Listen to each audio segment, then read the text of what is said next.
নিজে আচরণ করছে, আচরণ করে জীবকে শিক্ষা দিচ্ছেন। ভগবান গরু চড়াচ্ছে মাঠে, আর আপনারা আমরা গরু চড়াচ্ছি সংসার মাঠে।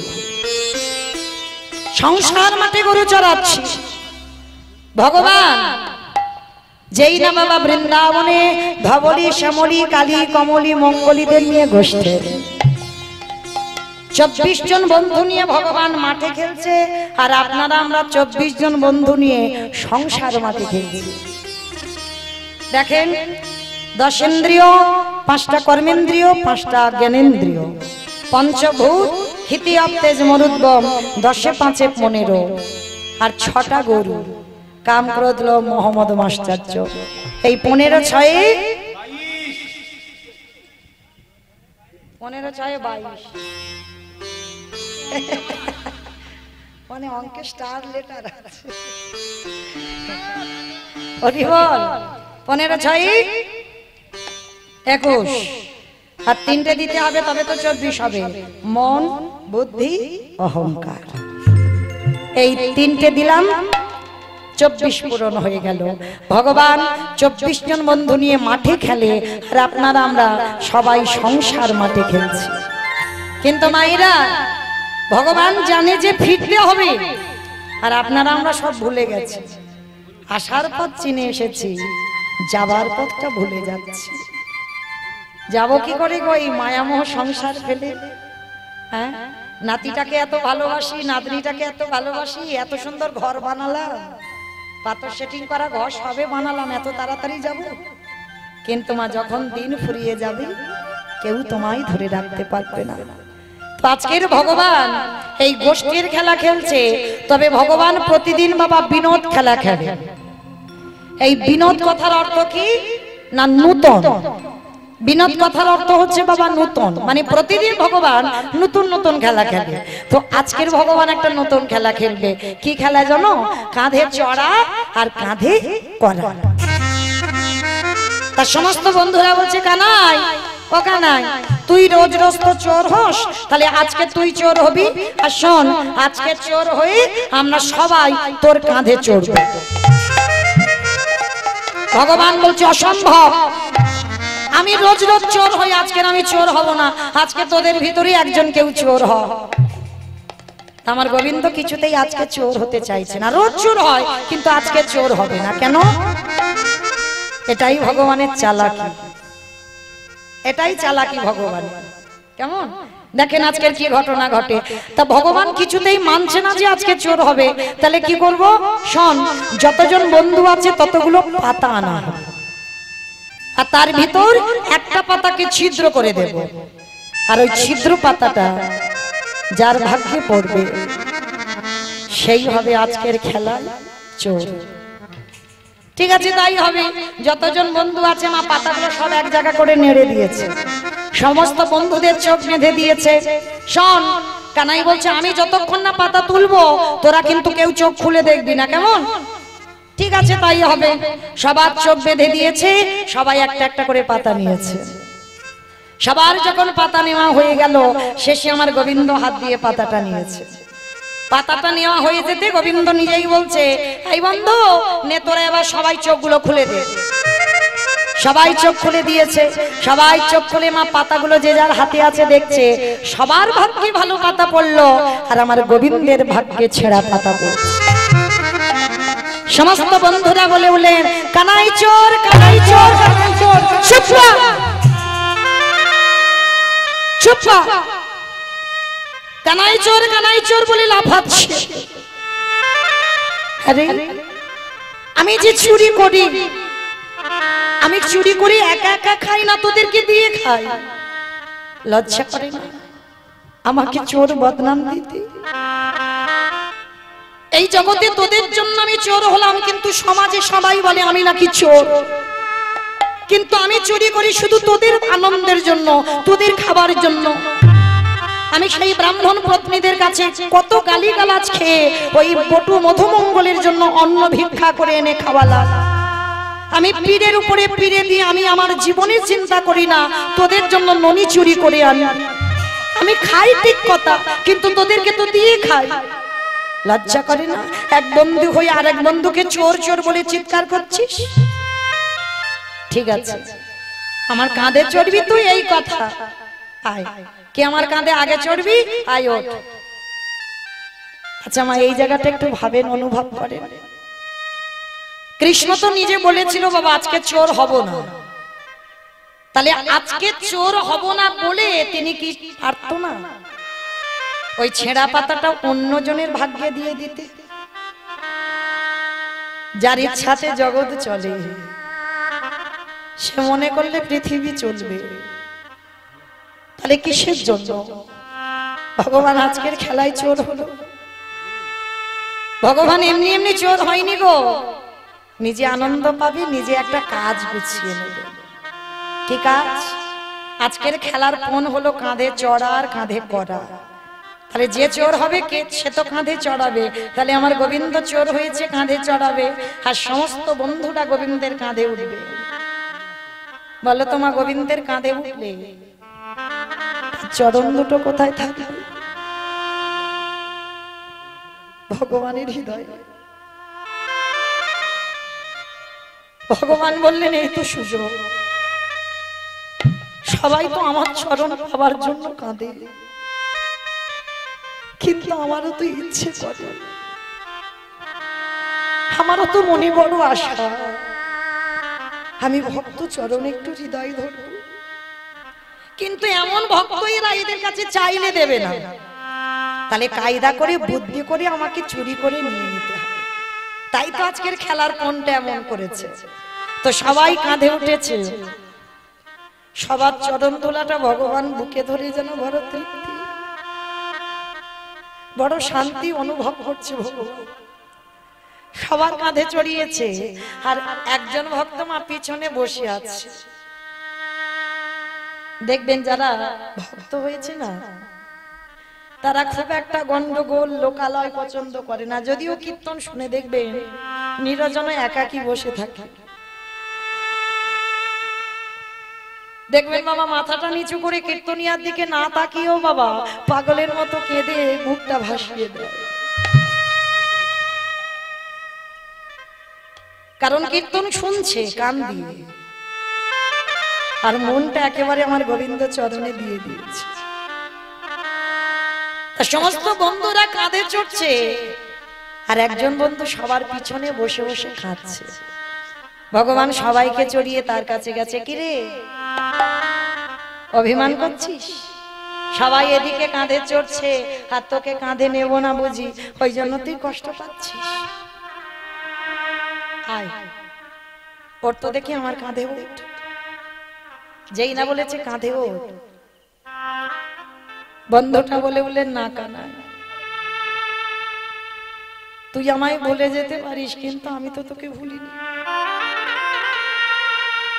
তুই আমাকে ভুলে গেছিস,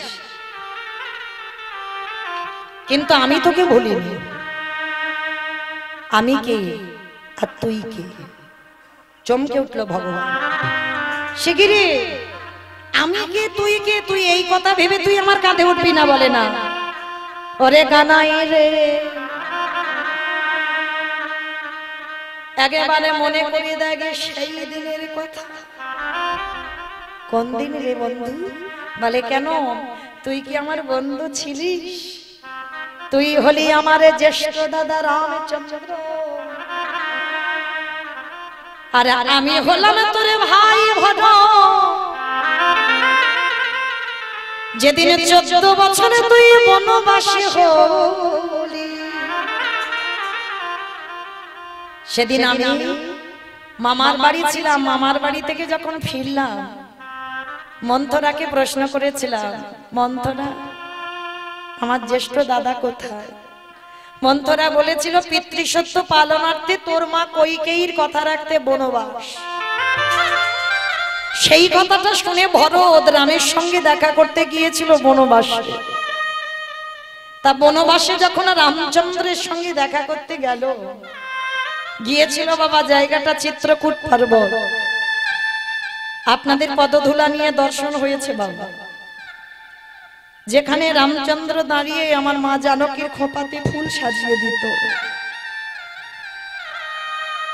আজও আছে বাবা, সেই পাথরের উপরে আমার রামচন্দ্রের চরণের চিহ্ন। আপনারা প্রশ্ন করবেন, মৌমিতা পাথরে যদি তুমিও রোজ রোজ দাঁড়াও তাহলে কি বাবা পাথরে আমার পায়ের ছাপ পড়বে? পড়বে না। তাহলে রামচন্দ্র দাঁড়ালো, তার পায়ের ছাপটা পড়ে আছে কেন? পরশমণির পরশে যদি লোহা সোনা হয়, আরে আমার ভগবানের পরশে জগতে না জানি কি না হয়। যখনই পাথরে দাঁড়াতো রামচন্দ্র, তখন বাবা পাথর যেন গলে জল হয়ে যেত।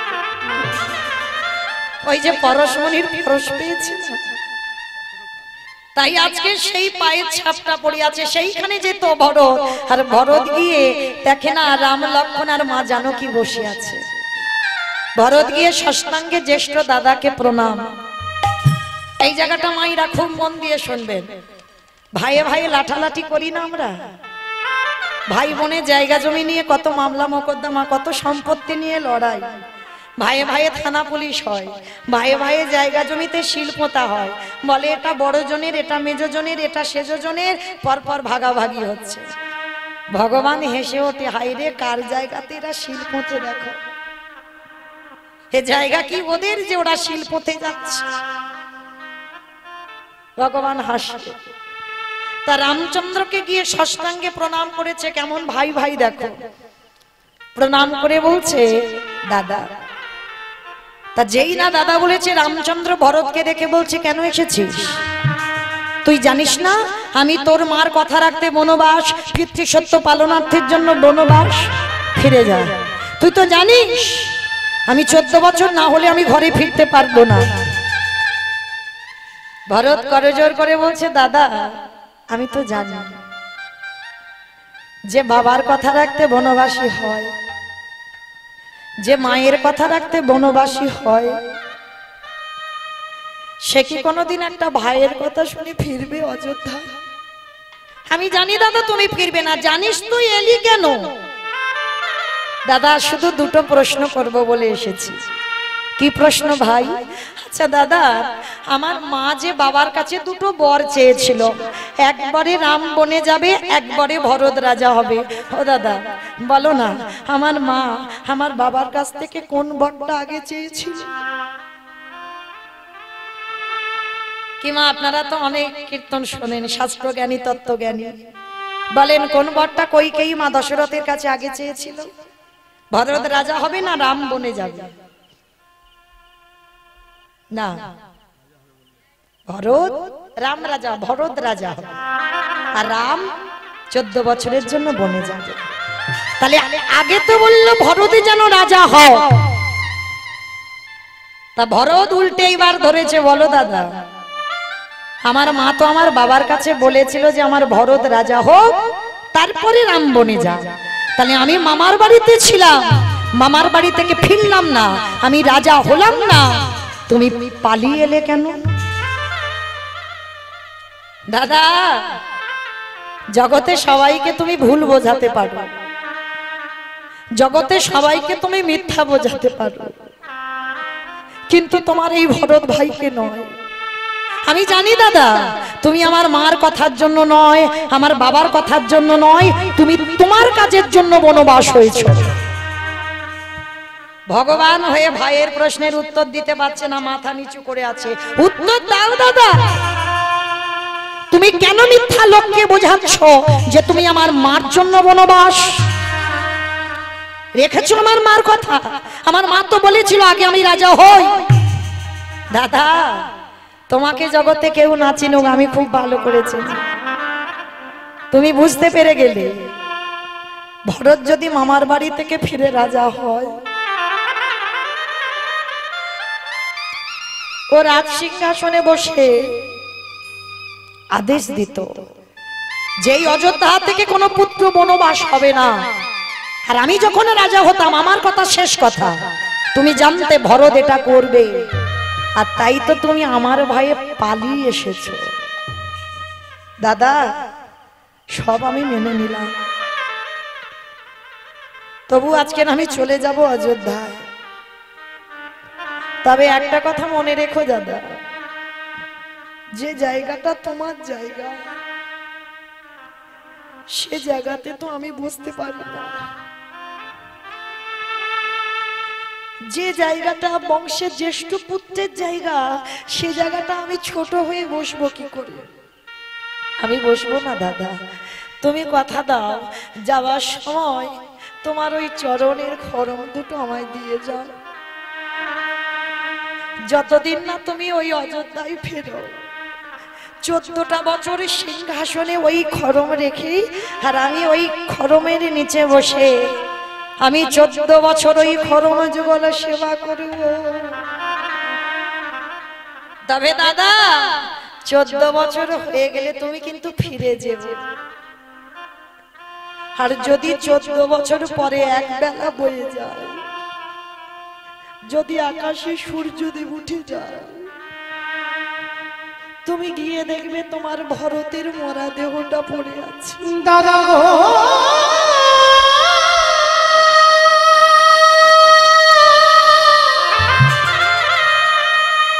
ফিরে যেও দাদা, ফিরে যেও। তোমার খড়ম যুগা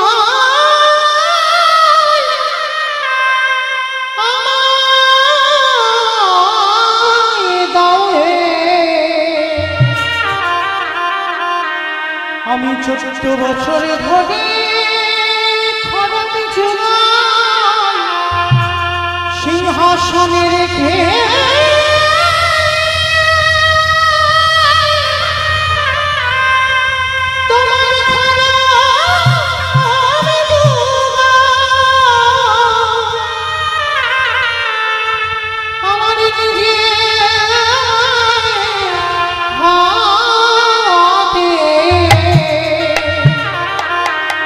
আমি সেবা করি।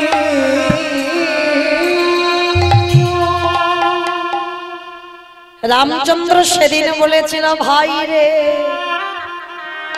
আজ আমি কিন্তু অন্যায় করলাম, তুই কিছু প্রতিবাদ করলি না, তুই শুধু চলে যাচ্ছিস আমার খড়ম নিয়ে। তবে আমি কথা দিলাম 14 বছর আমার খড়ম সেবা করে যে ঋণী করালি, আমি কথা দিলাম আগত কলিযুগ হরিব আগত দাপরিতি, যেদিন আমি কৃষ্ণ হব সেই দিনে তুই হবি আমার সুদামা বন্ধু। ওরে ভাই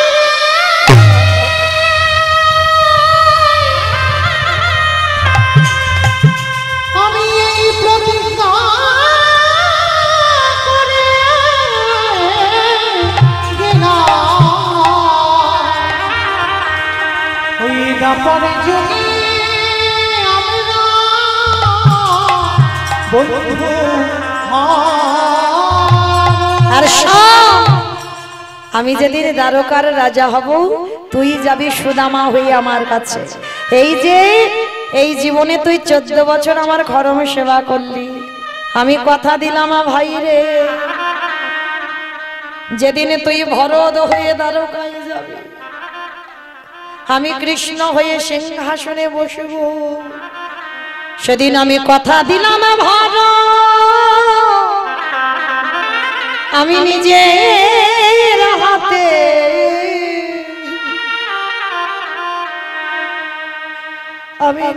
হাতে তোর চরণ ধুই, আমি চরণ ধোবা জল পান করব।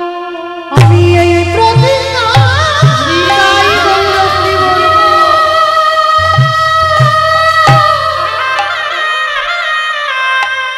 আমি এই প্রতিজ্ঞা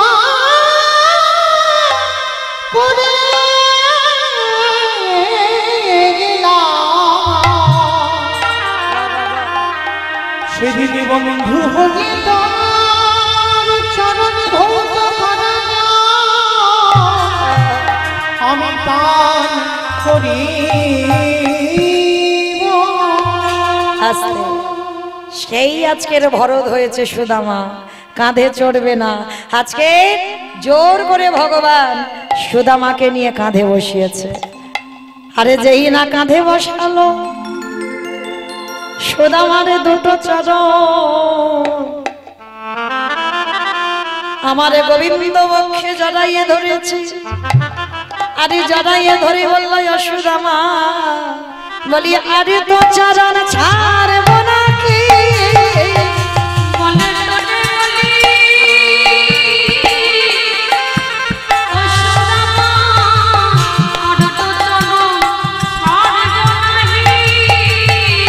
বলি এই প্রতিজ্ঞা করে গেলাম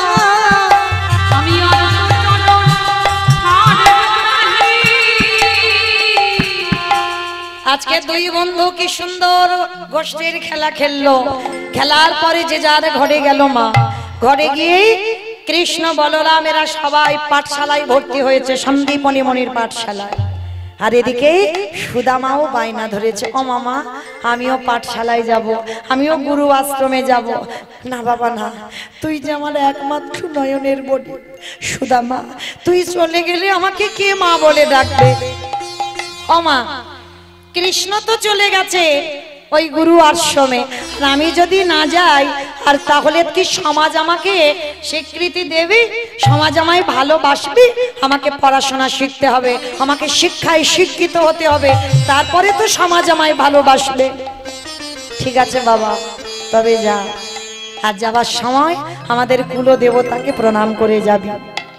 শোন, যাবার সময় একটা কথা বলবি, কেমন? কি কথা মা? জয় গুরু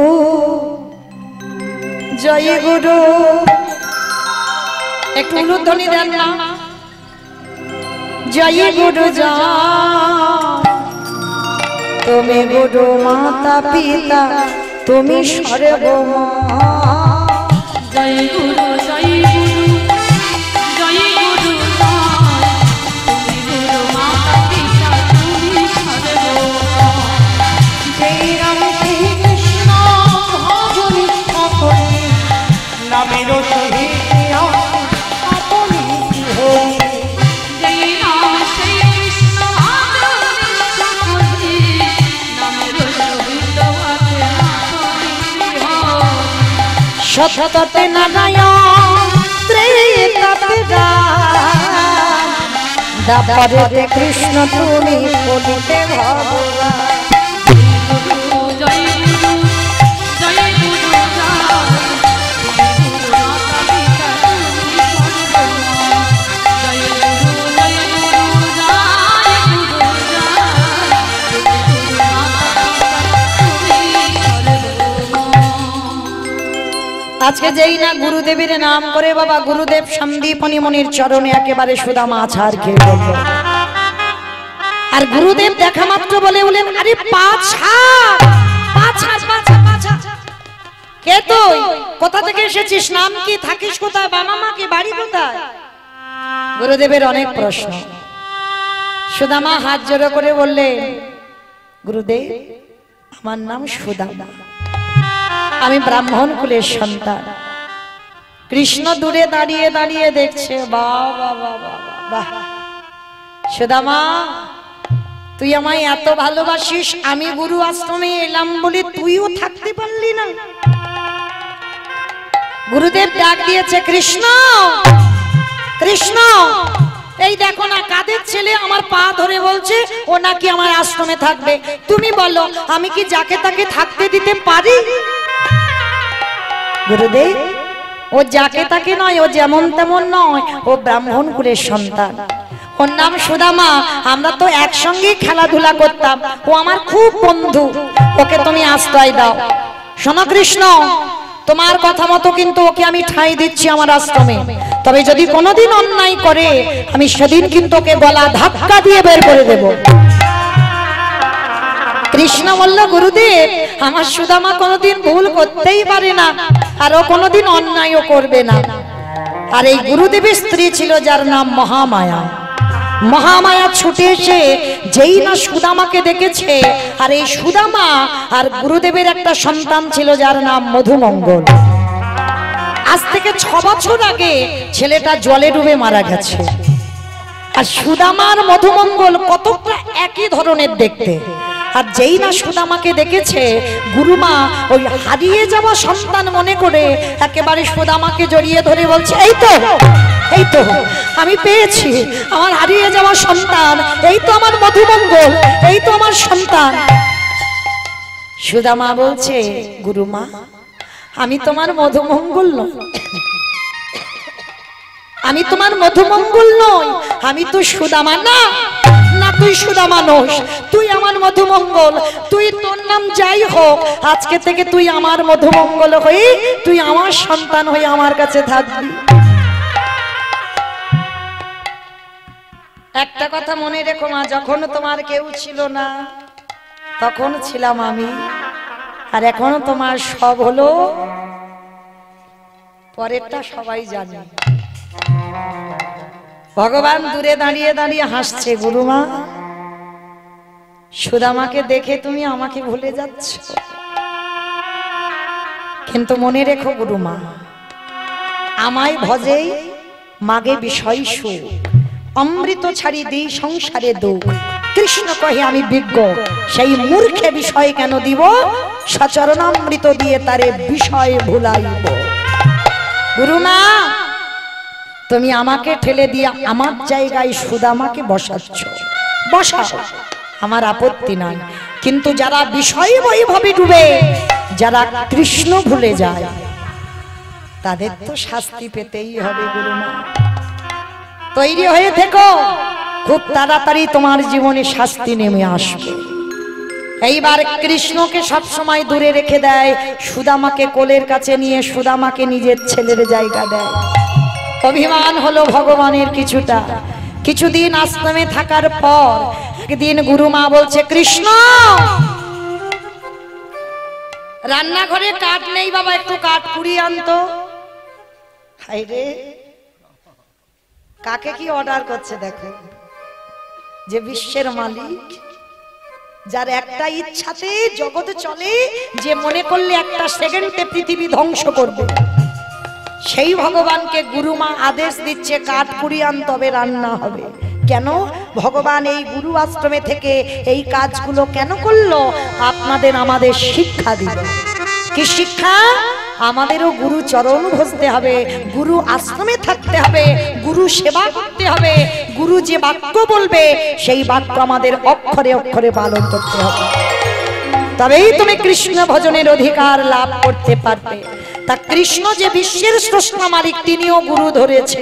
আজ গুরু ধরে এইবার লক্ষ্য করেন, সেই জঙ্গলে কাঠ কুড়াতে যাবে, আর এদিকে সুদামা বাইনা ধরেছে, ওমা আমিও যাব না। সুদামা না, আকাশ মেঘাচ্ছন্ন, কখন বলতে কখন ওই ঝড় নেমে আসবে, কখন বৃষ্টি হবে, আমি তোকে পাঠাবো না। ও মা, কৃষ্ণ তো যাচ্ছে, তুমি আমাকে একটু অনুমতি দাও না মা। তা কিছুতে তো সুদামা শুনছে না, বলছে ঠিক আছে তুই যা, তবে শোন গুরুমা, আঁচলে মা কিছু ওই কাঁচা ছোলা বেঁধে দিয়েছে, আর ছোলাগুলো বেঁধে দিয়ে বলছে চুপি চুপি, এই সুদামা শোন, যদি কৃষ্ণকে তুই বলবি না, যদি খিদে পাই না, এই ছোলাগুলো দিচ্ছি, তুই জঙ্গলে খিদে পেলে খেয়ে নিবি, কেমন? কি বাবা, ভগবান তো, ভগবানের একটা নাম তো অন্তর্যামী। এই যে ভগবানের কাছে আপনারা মানত করেন না, কোনোদিন করো না, ভগবানের কাছে মানত করতে হয় না। কেন জানো? সে ভক্ত বাৎসল্য ভগবান। ভক্তের মনের ভিতরে কি চলছে তোমাকে মুখ ফুটে বলতে হবে না, সে আগে থেকে জেনে বসে আছে ওখানে। তিনি ভক্তাধীন, ভক্তের অধীন, তাই তার নাম ভক্ত বাৎসল্য ভগবান। ভগবান সবকিছু বোঝে, কিছু বলতে লাগে না, কার মনের ভিতরে কি চলে। তো কাঁচা ছোলাটা বেঁধে দিয়েছে, কৃষ্ণ মনে মনে করছে, গুরুমা তুমি যতই বলো না কেন, সুদামা তো আমাকে দিয়ে তবে খাবে। দুই বন্ধু জঙ্গলে কাঠ কুড়াতে গেল, আর কাঠ কুড়াতে গিয়ে বাবা টিপ টিপ করে বৃষ্টি পড়ছে, আর ওই বৃষ্টিতে সুদামা গাছে উঠেছে, কৃষ্ণ গাছের তলায় বসে আছে। আর বসে থাকতে থাকতে সুদামা ডাকছে, আই বন্ধু আই না, একটু গাছে উঠবি, দুজনে গাছে উঠে বসি। ভগবান হাসছে আর বলছে বন্ধু আমি তো গাছে উঠতে পারি না। হাই হাই হাই, কে গাছে উঠতে পারে না দেখো। যে 8 বছরের ছেলে এক লাফ দিয়ে কদম্ব বৃক্ষের ডালে উঠে কালিয়নাগকে দমন করলো। 8 বছরের ছেলে বাবা ব্রজগোপীদের কাপড় চুরি করে নিয়ে ডালে ঝুলিয়ে দিল। পিড়ের উপরে পিড়ে দিয়ে যে ননি পেড়ে খায় সে নাকি গাছে উঠতে পারে না। সবটাই তার ছলনা। গাছের গোড়ায় বসে আছে, গাছের ডালে সুদামা, আর সুদামা বসে এত খিদে পেয়েছে, খিদে জ্বালায় ওই ছোলাগুলো বের করে একটা দুটো করে খাচ্ছে। আর খেতে খেতে না সব ছোলাগুলো খেয়ে ফেলে। এই যা, এখন কি হবে? এবার কি আমি বলবো? গুরুমা বলল কৃষ্ণকে দিবি না, আর সত্যি তাই হয়ে গেল। কিন্তু আমি তো চাইনি, আমি ভেবেছিলাম কৃষ্ণকে দিয়ে খাবো, কিন্তু তো খেয়ে ফেললাম খিদের জ্বালায়। এখন কি হবে? আর ছোলার খোসাগুলো কৃষ্ণের সামনে পড়ছে। ভগবান মনে মনে ভাবলো, সুদামা গুরুমা যেটা বলল তুই সেটাই করলি। আমি তো ভালোবাসার কাঙাল, আমি তো একটু প্রেমের কাঙাল রে। আমি তো বলিনি আমার রাজভোগ দিতে, মিষ্টি মিষ্টান্ন দিতে, একটু ভালোবাসতে হয়। ঠিক আছে, হয়তো তুই খেতে খেতে খেয়ে ফেলেছিস, তবে আমি তোকে জিজ্ঞাসা করব, দেখি তুই কি বলিস। বৃষ্টি থেমে গেল, দুই বন্ধু নেমে এলো। এসে মা দুই বন্ধু ফিরছে, আর ভগবান কায়দা করে জিজ্ঞাসা করছে, সুদামা সুদামা কালকের ওই ছোলা ভিজিয়ে রেখেছিল গুরুমা তোর আঁচলে বেঁধে দিল, হ্যাঁ রে ওই ছোলাগুলো দে না, বড্ড খিদে পেয়েছে। এই রে, এবার আমি কি বলবো? আমি তো সব খেয়ে ফেলেছি। কৃষ্ণ তো দেখতে পাইনি, আমি মিথ্যা করে বলবো। হ্যাঁ দেখ কানাই, তুই ছোলা দিয়েছিলিস ঠিক কথা, কিন্তু জানিস আমি তো সে কখন কাঠ কুড়াতে কুড়াতে আঁচল থেকে সব পড়ে গেছে। চমকে উঠেছে ভগবান। সুদামা, ছি ছি ছি ছি ছি, আমি ভেবেছিলাম জগতে সবাই মিথ্যাবাদী, অন্তত তুই মিথ্যাবাদী নয়। কি বাবা, জগতে সবাই মিথ্যাবাদী? তো সব মিথ্যাবাদী। এখানে যারা বসে আছে, যারা দাঁড়িয়ে আছে, যারা কীর্তন গাইছে, সম্প্রদায় সব মিথ্যাবাদী। বলেছিলাম কৃষ্ণ দাস হব, হলাম মায়ার দাস। সব থেকে মিথ্যা তো এই জায়গায়, তাহলে সব মিথ্যাবাদী। ভগবান বলছে সুদামা, আমি ভেবেছিলাম অন্তত তুই মিথ্যা বলবি না, আর তুই বলতে তো পারতিস খেতে খেতে আমি ছোলা সব খেয়ে ফেলেছি। কিসের জন্য? কিসের জন্য তুই আজকে ছোলা খেতে খেতে সব খেয়ে ফেলেছিস? বললে কি আমি তোকে মারতাম না আমি তোকে কিছু বলতাম? ঠিক আছে, বললি না তো ভালো, আমি দেখব। কড়াই গন্ডায় সুদে আসলে তোর জীবনের ডবল হবে। এই পৃথিবীতে যারা যারা আমার সঙ্গে ছলনা করে, আমার সঙ্গে মিথ্যা আচরণ করে, আমি তাদের কোনোদিন ছাড়ি না। তৈরি হয়ে থাক সুদামা, এই আজ যেমন আমার সঙ্গে মিথ্যা ছলনা করলি, আমিও তোর সঙ্গে একদিন মিথ্যা ছলনা করব। ভগবান কিছু বুঝতে দিল না, ফিরে গেল গুরুদেবের আশ্রমে। দুই বন্ধু যেমন দিন কাটে, দিন কাটছে। একদিন রাতের অন্ধকারে সুদামা নিরজনে বসে বসে কাঁদছে। আমি বহুদিন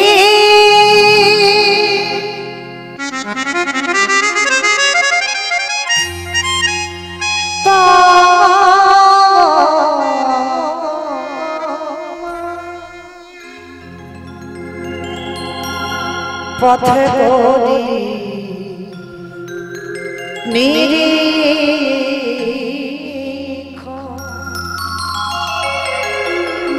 কবে আসিবে মাধব, আমি করি সেবা।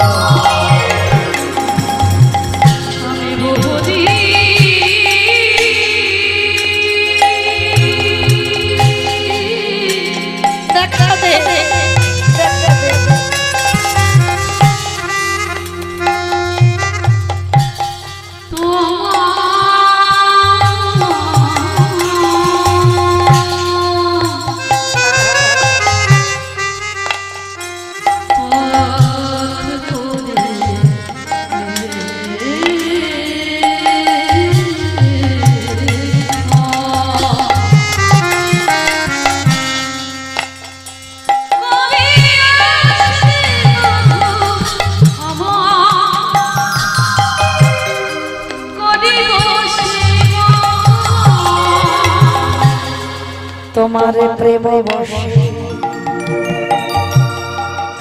আমি করি সেবা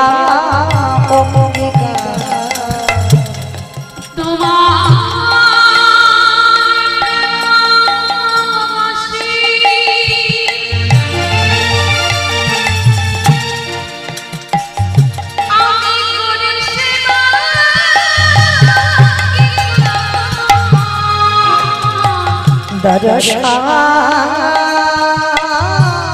দিয়া নিষ্কারিব জগৎ তো দর্শন দিয়া নিষ্কারিব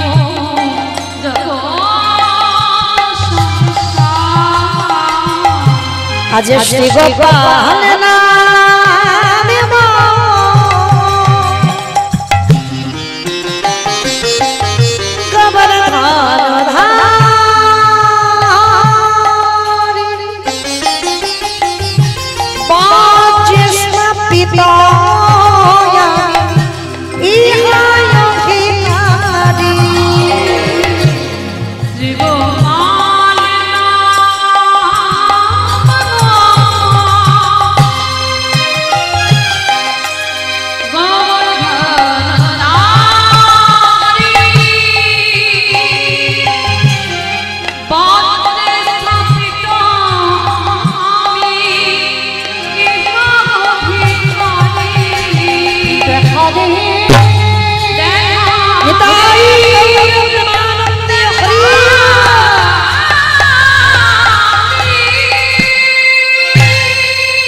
আজকে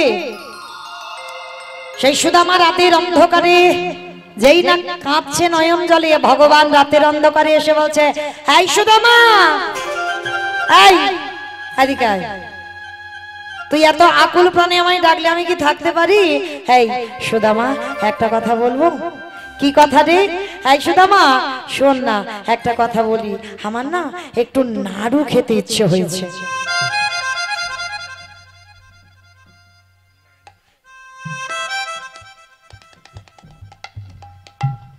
আমার একটু নাড়ু খেতে ইচ্ছে হয়েছে। নাড়ু? এই রাতের অন্ধকারে আমি নাড়ু কোথায় পাবো? শোন, এই গুরুমা না রান্নাঘরে অনেক নাড়ু করে রেখেছে। যা, তুই আমার জন্য দুটো নাড়ু একটু চুরি করে আয়। চুরি? সুদামাকে বলছি, সুদামা যা, তুই আমার জন্য দুটো নাড়ু চুরি করে আয়। চুরি? আমি ব্রাহ্মণ সন্তান হই, আমি চুরি করব? ব্রাহ্মণ সন্তান হই আমি চুরি করব? এই তুই আমায় বলিস জীবন দিয়ে ভালোবাসি, প্রাণ দিয়ে ভালোবাসি, আর তুই আমার চরণে আমার জন্য তুই দুটো নাড়ু চুরি করতে পারবি না? শোন, আমি পাহারা দেব আর তুই আমার জন্য দুটো নাড়ু চুরি করে আনবি। তবে কৃষ্ণ, আমি তো কোনোদিন চুরি করিনি, তবে আজকে যে চুরি করব, তুই একটা কাজ কর, তুই কিন্তু পাহারা দিবি, কেমন? যদি কেউ আসে আমায় ইঙ্গিত করবি, আমি ওদিক থেকে পালিয়ে যাব। হ্যাঁ রে বাবা, হ্যাঁ, আমি তোকে ইঙ্গিত করে বলে দেব। সুদামা যে ছেলে জীবনে চুরি করে না, সেই ছেলে গেছে গুরু আশ্রমে রান্নাঘরে দুটো নাড়ু নিয়েছে, আর কৃষ্ণ দরজায় পাহারা দিচ্ছে। পাহারা দিতে দিতে মনে মনে ভাবলো, সুদামা সেদিন ছোলাগুলো খেয়ে তুই বলেছিলিস ছোলা খাসনি, দেখ আজকের কেমন লাগে। এইবার দরজায় দাঁড়িয়ে সবে নাড়ু দুটো নিয়েছে সুদামা, আর ওদিকে আমার গোবিন্দ ডাক দিয়েছে, গুরুমা, গুরুমা। কে? আমার আমার কৃষ্ণের কণ্ঠস্বর না? তবে কি আমার সুদামার কিছু হয়েছে? গুরুমা ঊর্ধ্বশ্বাসে ছুটতে ছুটতে আসছে, কৃষ্ণ কৃষ্ণ কৃষ্ণ। যেই না কৃষ্ণ কৃষ্ণ বলে আসছে, আর এদিকে কৃষ্ণ দেখে বলছে, গুরুমা, তুমি তো রোজ রোজ বলো তোমার কৃষ্ণ নাকি চোর, তোমার কৃষ্ণ নাকি চুরি করে। ওই দেখো, ওই দেখো তোমার রান্নাঘরে কে বসে বসে নাড়ু চুরি করে খাচ্ছে। গুরুমা তাকিয়ে দেখলো সুদামার হাতে দুটো নাড়ু নিয়ে দাঁড়িয়ে আছে। চিৎকার করে ডাকলো, সুদামা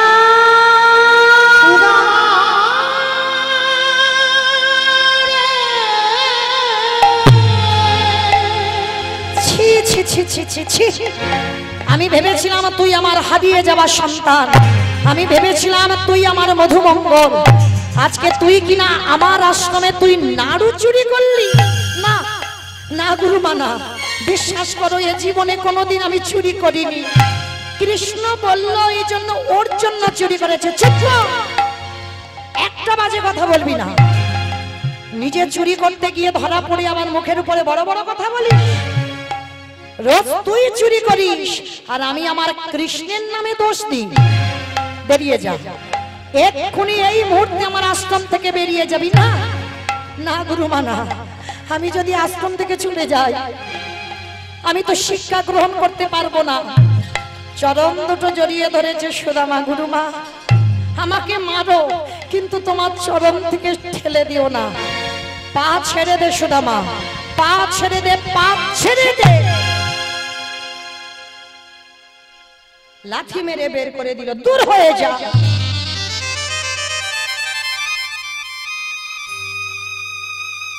সুদামা নাড়ু দুটো নিয়ে বলে যাচ্ছে, কৃষ্ণ তুই তো বলতে পারতিস যে তুই আমার মুখ দেখতে চাস না। যদি বলতিস আমি কোনোদিন এই মুখ তোকে দেখাতাম না। তুই আমাকে চোর সাজাতে গিয়ে গোটা ব্রাহ্মণ সমাজকে চোর সাজিয়ে দিবি। কি অন্যায় করেছিলাম আমি তোর কাছে। কৃষ্ণ মুচকি মুচকি হাসছে আর ভাবছে, সুদামা আমার সঙ্গে চালাকি করার ফল তুই হাতে নাতে পেয়ে গেলি। সেদিন তো বলতে পারতিস ছোলা খেতে খেতে খেয়ে ফেলেছি, শাস্তিটা ডবল করে তোর দিলাম। সুদামা তো জানে না এই শাস্তিটা কেন দিল, কারণ কৃষ্ণ তো বোঝাইনি। মনে রেখো জীবনে যার যার জীবনের কষ্ট আসবে, শুধু আসলে ভগবান তোমার জীবনে দেওয়ায়। কেন? কোনো না কোনো জীবনে তুমি এই কষ্টটা কাউকে দিয়ে রেখেছো, তাই তো আজকে তোমার জীবনে এত কষ্ট, তোমার জীবনে এত জ্বালা, তোমার জীবনে এত যন্ত্রণা। তো আজকে লক্ষ্য করেন, যেই না সুদামা কাঁদছে, কৃষ্ণ আমি চলে যাচ্ছি, তবু আমি হাজার বারো একটাই কথা বলবো, আমি চোর নয়। কৃষ্ণ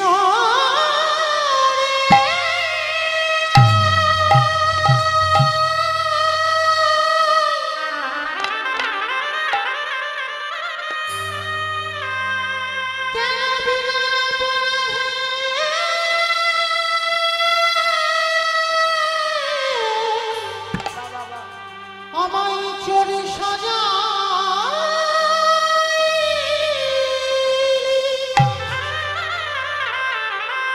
আমি চলে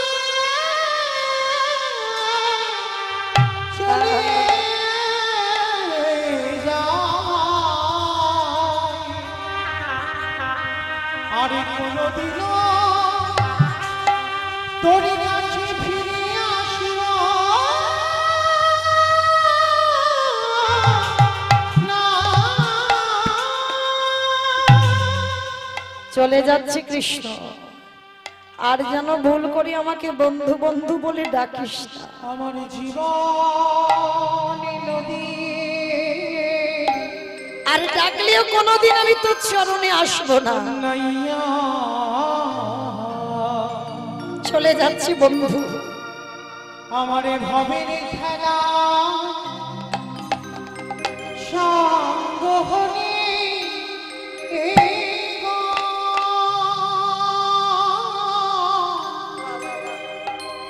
একবার দিও পার করিয়া আমার জীবন নদী নাইয়া।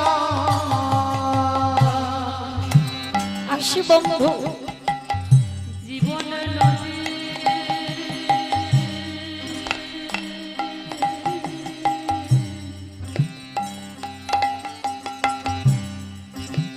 নাইয়া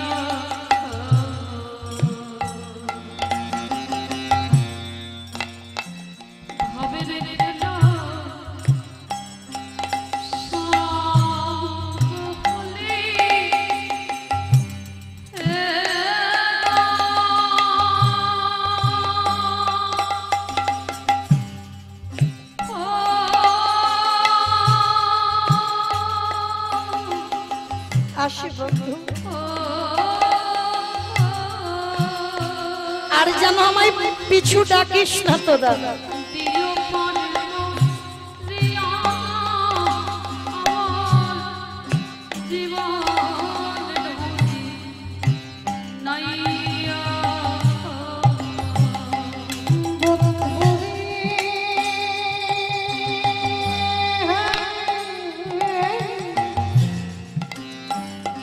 ওরে চলে যাচ্ছি বন্ধুরে কোনোদিন আর আসবো না। খুটুন ধরে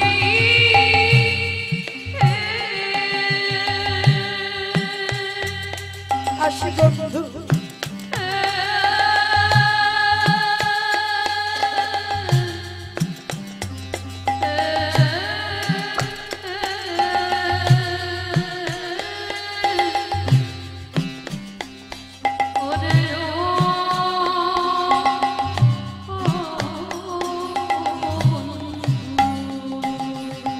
এই কামনা বাসনা আমার হাতে বন্ধু বেঁধেছিলাম বাসা চলে যাচ্ছি।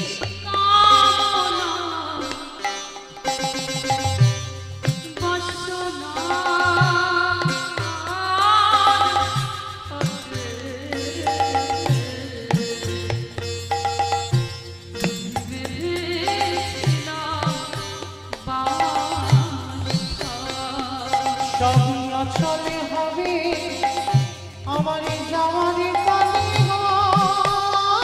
নিতাই গৌর প্রেমানন্দে হরি বল হরি বল।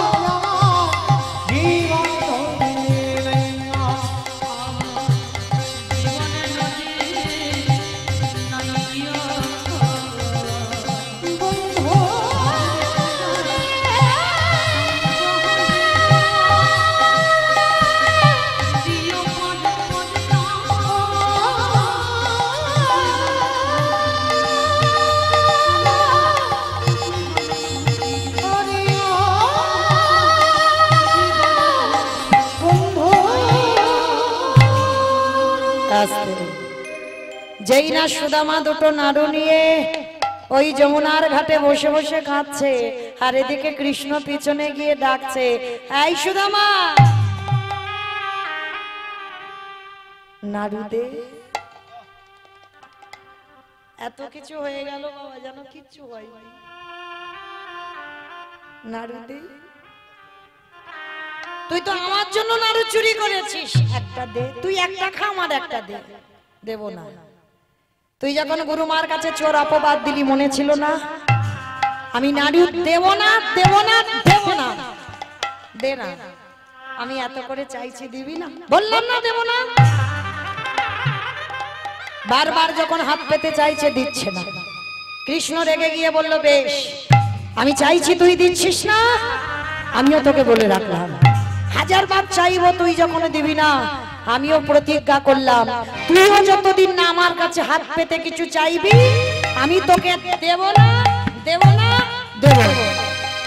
সুদামা বলল, কৃষ্ণ, মরে যাব ভালো, মৃত্যু হয়ে যাবে ভালো, কিন্তু জীবনে তোর কাছে হাত পেতে কোনোদিন কিছু চাইবো না, চাইবো না, চাইবো না।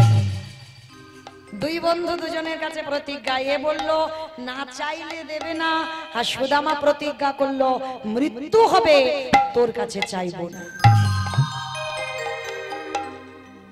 এই হলো বন্ধু। তবে বাবা, সব বন্ধু তো এক পথের পথিক হয় না। যেমন আমার নবদ্বীপের এক বন্ধু ছিল, নবদ্বীপের আমার ভগবান নিমাই পণ্ডিত, আর নিমাইয়ের একজন বন্ধু ছিল, একসঙ্গে পড়াশোনা করে বড় হয়েছিল। কে জানো? এই যে আসছে সামনে কালী পূজা, এই সামনে আসছে যে কালী পূজা, এই যে কালী পূজা সৃষ্টি, প্রথম কালী পূজাটা কালী ঠাকুরটা তৈরি করেছিল কে জানো? মহাপ্রভুর একসঙ্গে ওরা পড়াশোনা করেছিল, যার নাম হচ্ছে কৃষ্ণানন্দ আগম বাগীশ। এই কৃষ্ণানন্দ আগম বাগীশ প্রথম কিন্তু এই কালী পূজা মায়ের মূর্তিটা তৈরি করেছিল। কিভাবে জানো? নিমাই আমাদের এই ধর্মগ্রন্থ নিয়ে পড়াশোনা করেছিল। আর নিমাইয়ের বন্ধু এই কৃষ্ণানন্দ আগম বাগীশ, তিনি তন্ত্র সাধনা করতে কাশীধামে গিয়েছিল।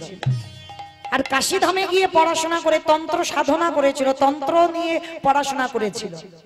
আর পড়াশোনা করে বাবা একদিন ঘুমের ঘরে স্বপ্ন দেখলো মায়ের মূর্তি।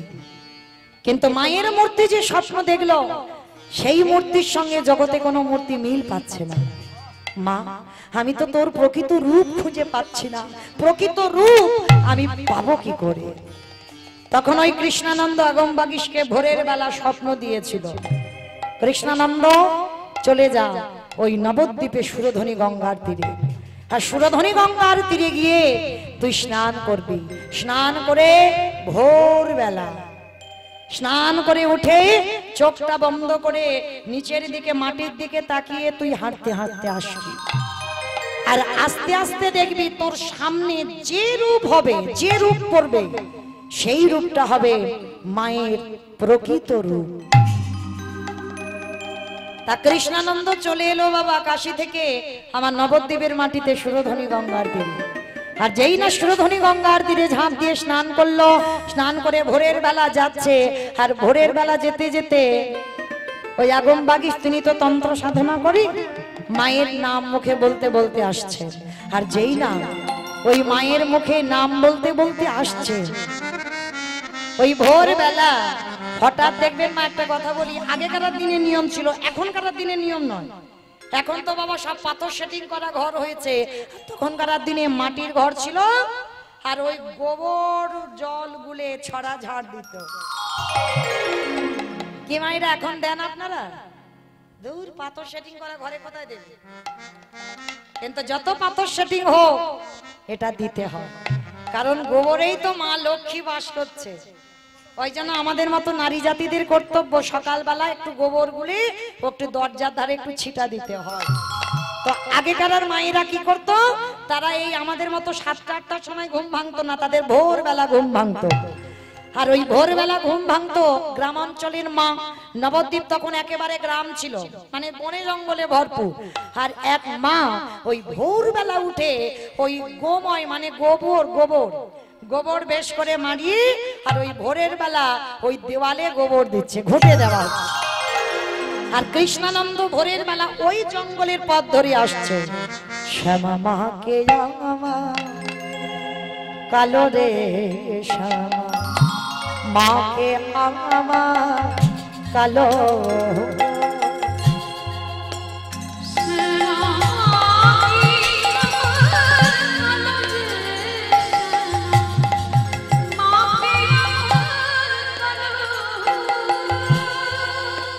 লোকে বলে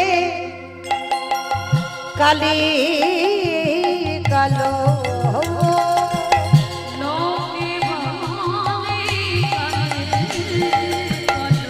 আমাদের মনে তো বলে না কালো রে শ্যামা।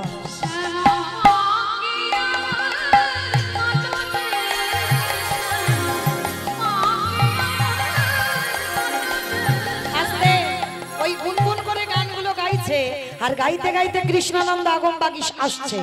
আর সেই সময় মা কি করেছে, ওই গোবরটা হাতে কেটে আর সবে একটা গোবর নিয়ে দেওয়ালে দিয়ে, হাতে আছে একটা গোবরের তাল, আর হাতে একটু গোবর কেটে নিয়ে হাতটা তুলেছে। আর তখনকার দিনে বাবা এই আমরা নারী জাতিরা যেমন গায়ে জামা থাকে, তখনকার দিনে বাবা সমাজে কোনো মাইরা জামা পরতো না, শুধু শাড়ি ছিল। আর এই যে হাতে করে গোবরটা যেই না তুলেছে, আর ওই অঙ্গ থেকে মায়ের বসনটা খুলে গেছে। আর কৃষ্ণানন্দ আগম বাগীশ ওই সবে মাটির দিকে তাকিয়ে মার গান গাইতে গাইতে যেই না তাকিয়েছে, তাকাতো মাত্রই কৃষ্ণানন্দ একেবারে থমকে দাঁড়িয়ে। আর কৃষ্ণানন্দকে দেখে একেবারে মায়ের জিভটা বাহির হয়ে গেল। হাতে আছে গোবরের ডালা, আর এক হাতে গোবরটা কেটে দেওয়ালে দিতে যাবে, পরনে কোনো বসন নেই। মায়ের আসল রূপ কিন্তু কোনো বসন নেই, দিগম্বর, মায়ের কোনো পরনে বসন নাই। আর সেই মেয়েটারও বসন খুলে গেল, আর কৃষ্ণানন্দকে দেখে জিহ্বাটা বাইর হয়ে গেল। আর ওই রূপটা দেখে কৃষ্ণানন্দ মনে মনে চিন্তা করলো, এই তো আমি এই রূপ তো স্বপ্নে দেখতে পাই। মা মা আমি পেয়েছি তোর রূপ, আমি আজকে দেখেছি তোর সেই রূপ। কৃষ্ণানন্দ ছুটে গেল নিজ ঘরে, আর ঘরে গিয়ে ওই যে গোবরের মাথাটা ছিল ওইটা বাবা উল্টে দিয়ে মনে হলো যেন একটা মানুষের মাথা। আর হাতে কৃষ্ণানন্দ মনে মনে একটা অসি তৈরি করে দিল, পরনে কোনো বসন রইল না, জিহ্বাটা মায়ের বাহির করে দিল। যারা যাবেন নবদ্বীপের মাটিতে গিয়ে দেখে আসবেন, যেটা হলো নবদ্বীপের পোড়ামাতলা। এই পোড়ামাতলায় প্রথম কি করেছিল, ওই মায়ের মূর্তি তৈরি করে রেখেছিল। আর সেই মূর্তি দর্শন করে যেই না কৃষ্ণানন্দ তৈরি করলো, মায়ের চরণে বসে জয়ন্তী মঙ্গলা কালী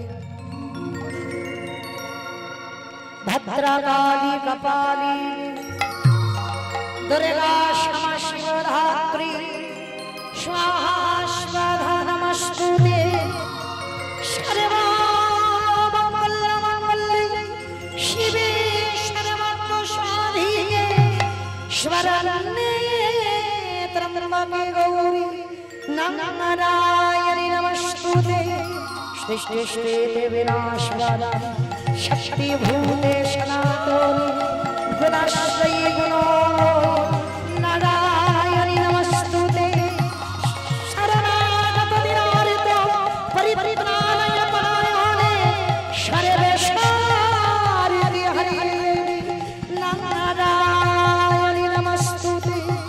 या देवी सर्वभूतेषु मातृरूपेण संस्थिता नमः तस्मै नमः तस्मै नमः तस्मै नमो नमः। या देवी सर्वभूतेषु शक्तिरूपेण संस्थिता नमः तस्मै नमः तस्मै नमः तस्मै नमो नमः।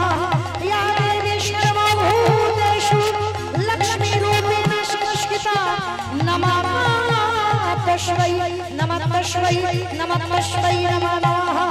या देवी सर्वभूतेषु छायारूपेण संस्थिता नमः तस्मै नमः तस्मै नमः तस्मै नमो नमः।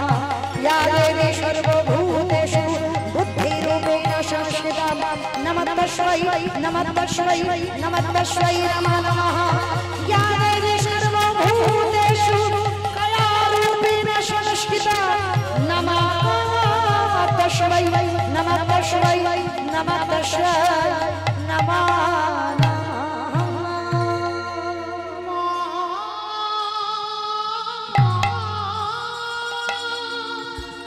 উলুধ্বনি উলুধ্বনি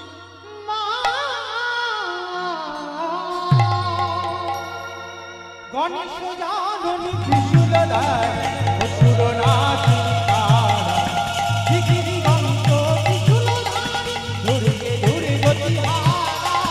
গণেশ জাননী ত্রিশূলধার অসুর নাশী তারা দিগন্ত ত্রিশূলধারী দুর্গে দুর্গতি হারা। দুর্গে দুর্গতি হারা দুর্গে দুর্গতি হারা।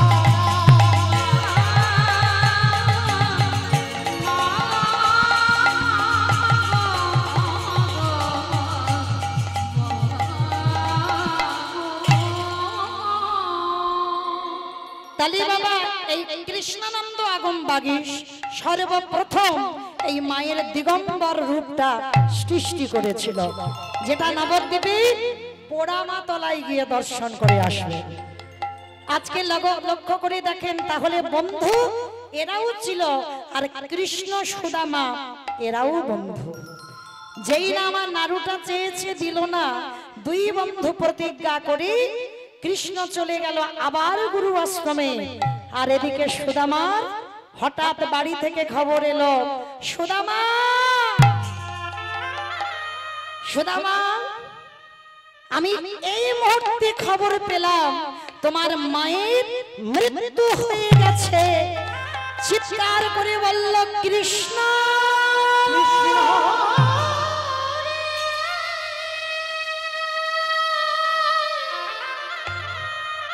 কৃষ্ণ যে জন তোকে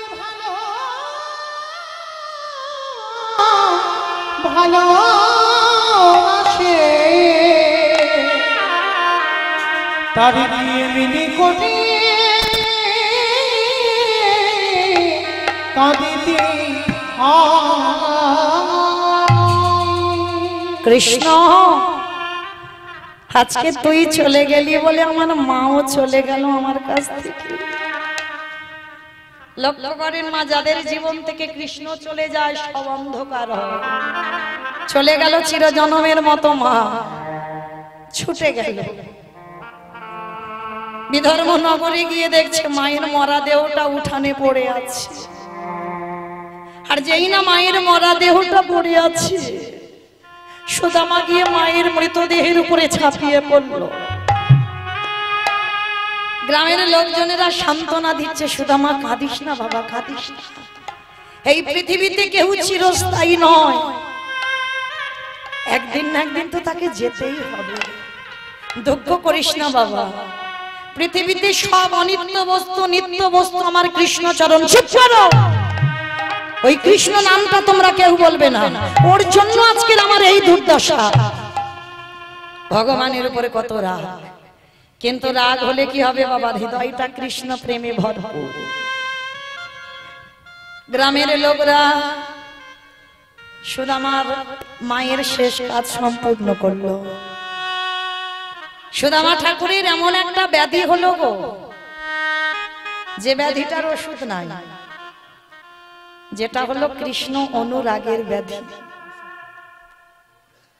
এই কৃষ্ণ অনুরাগের ব্যাধি একবার যদি কারোর হয়, তার সংসার আর ভালো লাগে না। তো আজকে সুদামার গ্রামের লোকরা বলা বলি করছে, ওকে একটা বিয়ে দেওয়া হোক, না হলে ও তো কেঁদে কেঁদে মরে যাবে। তো এমন দেখাশোনা করে বিয়ে দিল, সে সুদামার থেকে বাবা আরো দ্বিগুণ ভক্তিমতী মা। নাম হলো তার বসুন্ধরা। মনে রেখো বাবা, স্বামী স্ত্রী দুজনে ভজন, এ যে বড় তৃপ্তি পাওয়া যায়, বড় শান্তি পাওয়া যায়। বসুন্ধরা মা সুদামাকে পেয়ে অনেক আনন্দ। দুইজনে দুই লোকে লোকের দ্বারে দ্বারে ভিক্ষা করে, আর ভগবান কায়দা করে এত অভাব, এত সংসারে কষ্ট দিয়েছে। পরনে যে বসুন্ধরা কাপড়টা পরে আছে না, শত ছিদ্র, শত ছিদ্র কাপড়, লজ্জা ঢাকতে পারে না। কোন রকমে ঘরে থাকে, আবার শুকনো করে আবার পরে। একদিন আমার বসুন্ধরা মা ভগবানের কাছে গিয়ে জানাচ্ছে, দয়াময়, শুনেছিলাম আমার স্বামী নাকি তোমার বন্ধু। আমি শুনেছি তোমাদের দুজনের নাকি খুব মিল ছিল। আমার স্বামী নাকি তোমার প্রাণ ছিল। পারো না একটু আমার স্বামীকে তোমার কাছে নিয়ে যেতে? ভগবান দৈববাণী করে বলছে, বসুন্ধরা, আমি যে তোমার স্বামীকে নিয়ে আসবো, সে তো অভিমান মঞ্চে বসে আছে। বাবা, কৃষ্ণ ভজন হবে না যদি তোমার অভিমান থাকে হৃদয়ে, যদি তোমার হৃদয়ে অহংকার থাকে, কৃষ্ণ ভজন হবে না। বসুন্ধরা, স্বামীকে অভিমান থেকে নামিয়ে দাও, পাঠাবো আমার কাছে, পাঠাবো, পাঠাবে ঠাকুর, আমি পাঠাবো আমার স্বামীকে। আমি যে কোনো ছলে বলে হলেও আমি তোমার কাছে পাঠাবো, যেন অভিমান থেকে ও নেমে যায়। এইবার বসুন্ধরা মা কি করেছে জানো? বসুন্ধরা কেঁদে বলে, ও গো দয়ামা,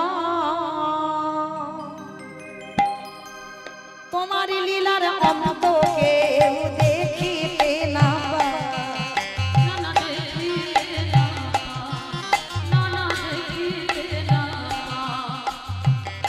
সুদামা বলে, বসুন্ধরা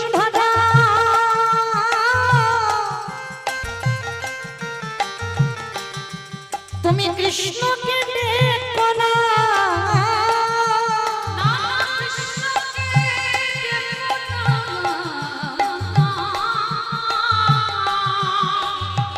ও যে বড় পাষাণে তুমি কেন বোঝো না?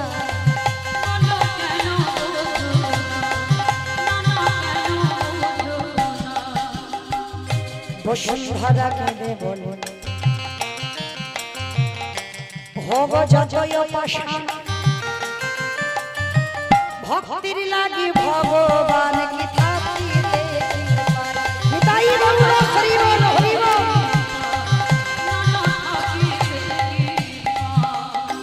ভক্ত মনসা পূর্ণ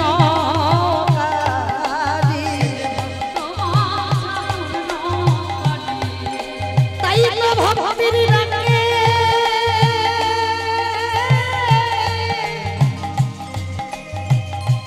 ছুটে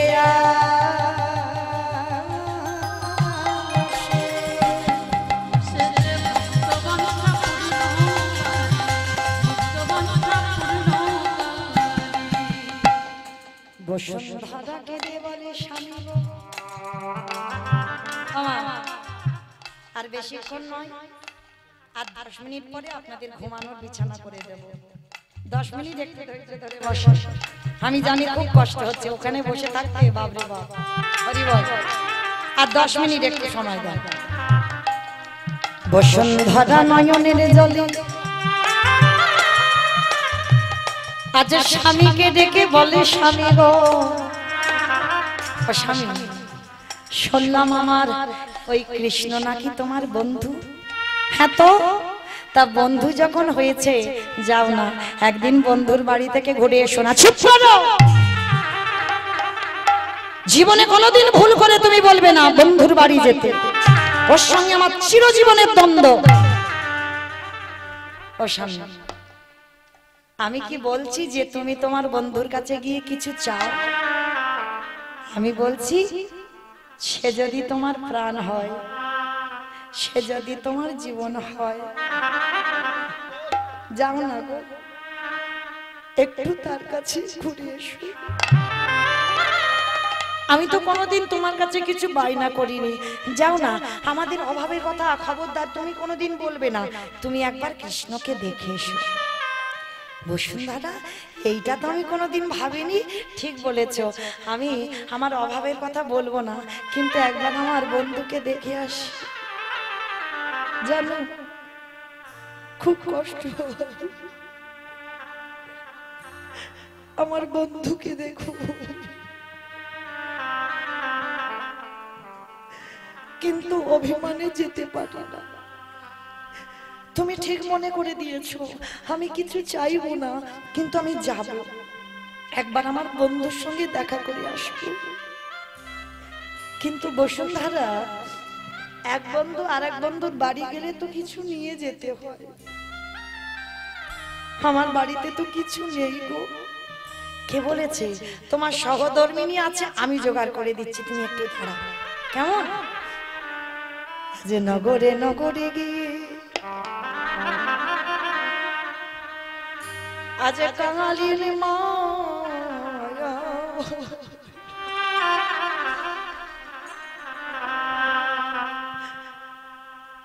আজ নয়নের জলে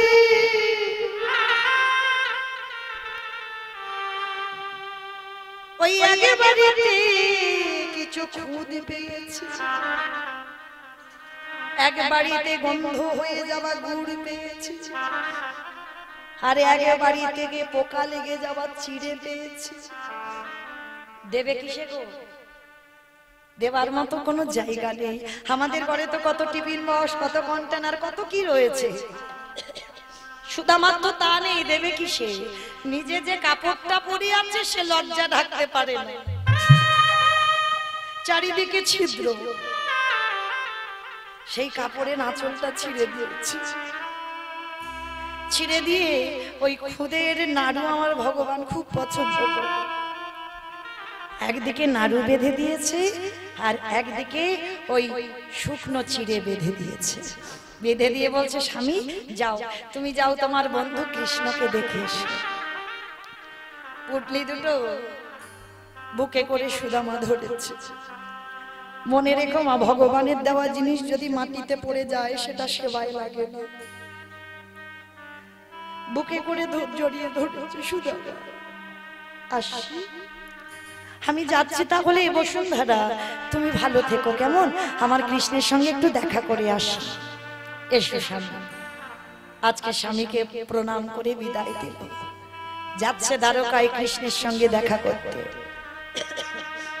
বন্ধু, আমি আসছি তোর কাছে। কতদিন এই অভিমান জমানো আছে আমার মুখে, কতদিন তোর প্রতি আমার অভিমান।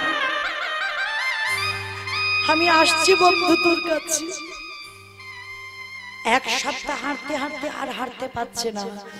বড় কষ্ট, বড় জ্বালা, বড় যন্ত্রণা। দেখা দে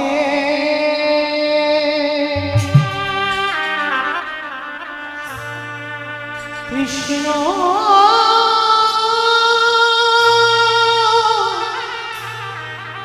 কৃষ্ণ রে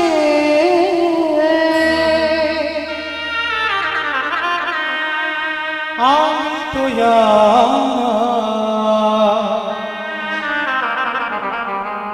চলিতে পারি না।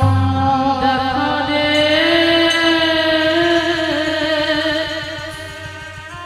দেখা দি ওরে কৃষ্ণ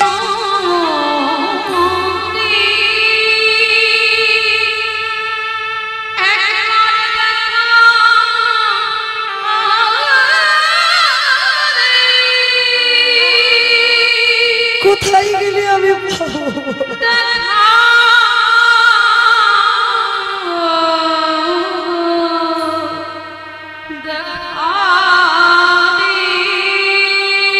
কৃষ্ণ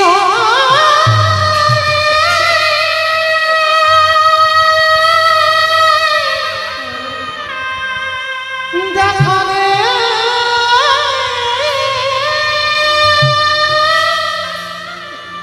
কৃষ্ণ রে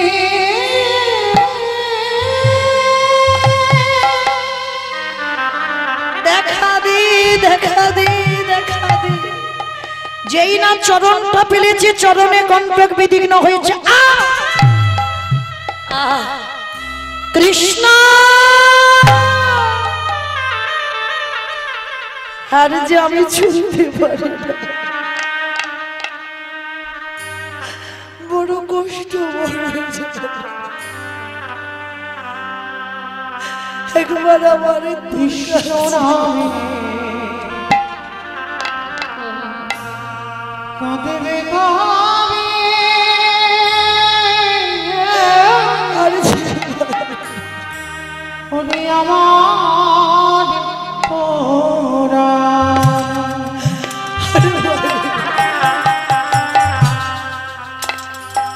কৃষ্ণ নাম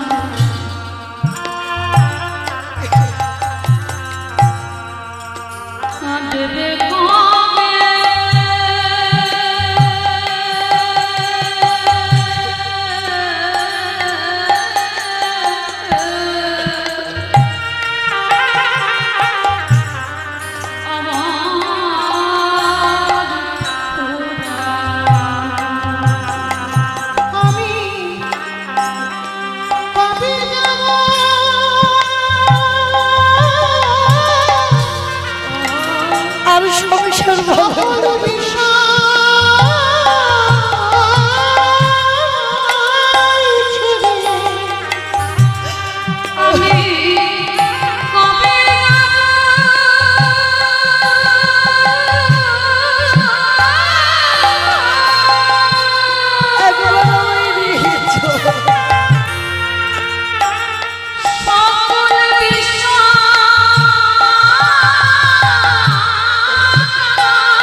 ভক্তের চরণে কাটা, আর ওদিকে আমার ভগবানের চরণেও রক্তের ধারা। সত্যভামা রুক্মিণী বলছে, প্রভু কি করে তোমার পায়ে এত রক্ত? আমার পায়ে নয় গো, আমার পায়ে নয়, আসছে আমার প্রাণ, আসছে আমার জীবন। তার অঙ্গের প্রত্যেকটা আঘাত আমি আমার অঙ্গে নিয়েছি। প্রভু কত বড় ভক্ত, যার আঘাত তুমি নিয়েছো, দেখবে দেখবে এসে গেছে আমার কাছে। অনেকদিন অভিমান মঞ্চে ছিল তো, অভিমান মঞ্চ থেকে নেমেছে, দরজায় এসে দাঁড়িয়ে বলছে, দাঁড়ি দরজা ছেড়ে দেনে, আমার বন্ধুর সঙ্গে আমি দেখা করতে চাই।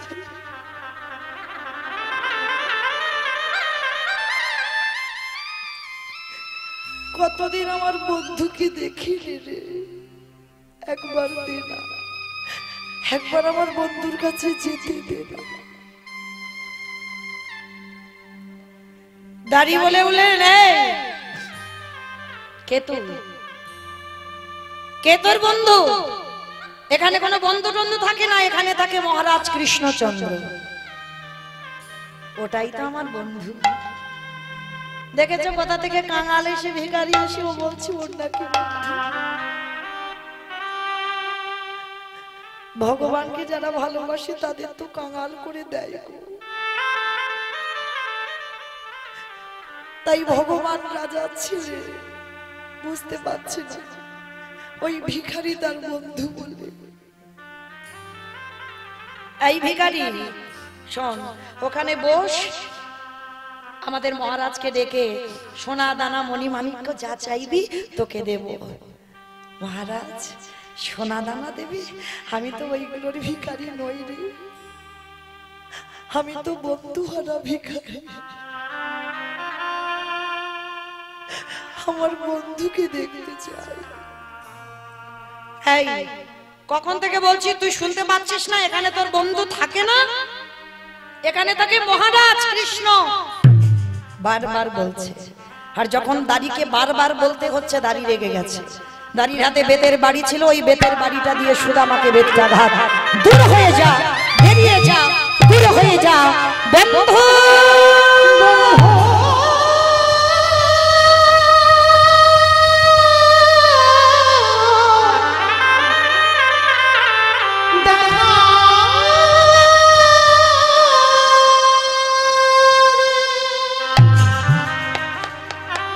সুদামাকে যতবার মারছে, আমার ভগবান সিংহাসন থেকে ধুলাই পড়ে ছটফট করছে।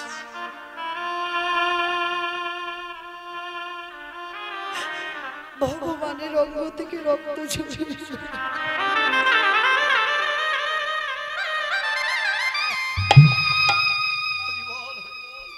সত্যভামা রুক্মিণী বলছে, প্রভু কে কে তোমায় মারছে?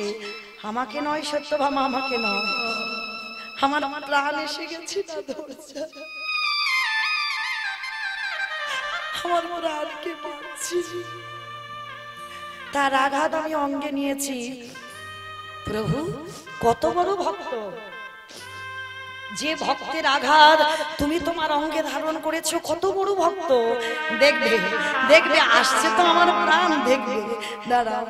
কিন্তু প্রভু এই ভক্তকে তুমি এমন কাঙাল করলে, এত কাঁদাচ্ছ কেন?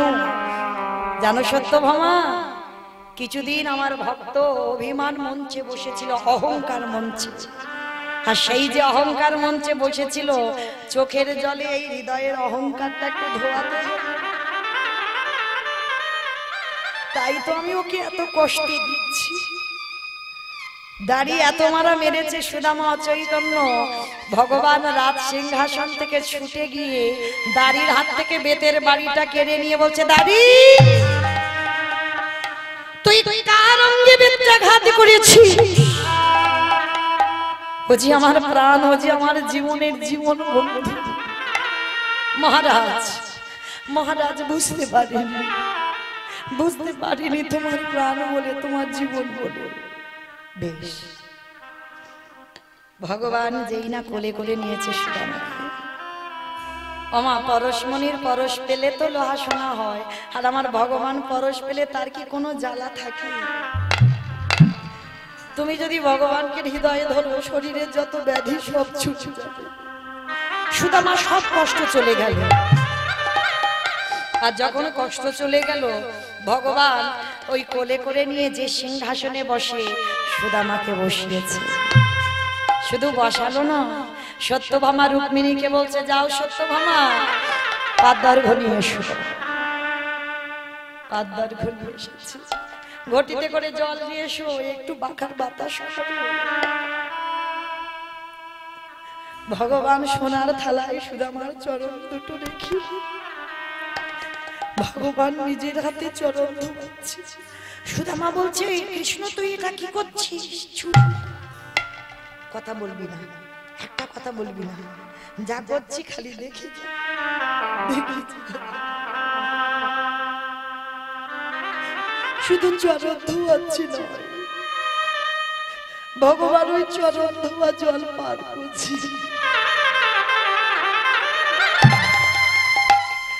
সত্যভামা রুক্মিণী বলছে, প্রভু তুমি একা খাবে, আমাদের একটু করে ভক্তের পাদদাগ দেবে না? তোমরা নেবে সত্যভামা? এসো, ভক্তের ওই পা ধোয়া জল। অনেক রাস্তা হেঁটে এসেছে তো, বড় বড় ফোসকা পড়েছে, রক্ত ঝরে ঝরে।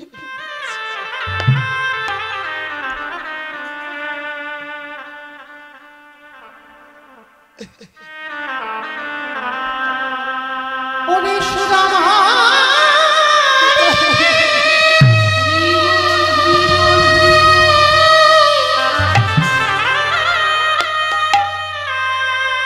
ওরে তুই তো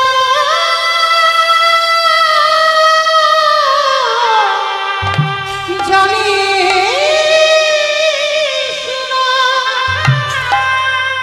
আমি যে ভক্ত ভক্ত বড় ভালোবাসি, তাই তো যুগে যুগে ভক্তের কাছে